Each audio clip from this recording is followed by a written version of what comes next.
नमस्कार मित्रांनो, चांगलं चॅनलमध्ये आपलं स्वागत आहे. मित्रांनो, धाराशिव मधून एक अत्यंत धक्कादायक बातमी समोर आलेली आहे. जिथं लोक जेवायला जातात त्या हॉटेलच्या मालकाचं अक्षरशः अपहरण केलेलं आहे. सोशल मीडियावरती चर्चेत असलेल्या हॉटेल भाग्यश्रीचे मालक नागेश मडके यांचे बुधवारी संध्याकाळी अपहरण करण्यात आलेलं आहे.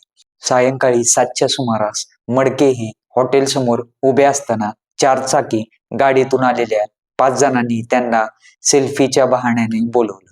पण त्याच क्षणी त्यांना जबरदस्तीने गाडीत ओढलं गेलं आणि सुरू झाला मारहाणीचा थरार. 5 किलोमीटरपर्यंत त्यांना गाडीत परत नेत बेदम मारहाण करण्यात आली.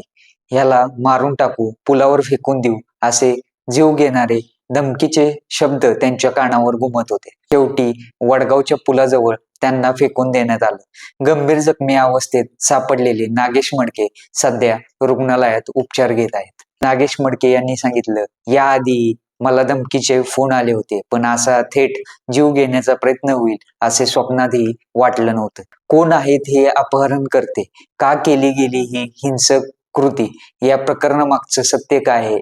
पोलीस तपास सुरूच आहे, पण संपूर्ण धाराशिव मात्र नक्कीच हादरले. मित्रांनो, आपल्या प्रतिक्रिया काय आहेत या प्रकरणाबद्दल नक्कीच कमेंटद्वारे कळवा आणि व्हिडिओ आवडल्यास व्हिडिओ तुमच्या मित्रांपर्यंत शेअर नक्की करा. धन्यवाद.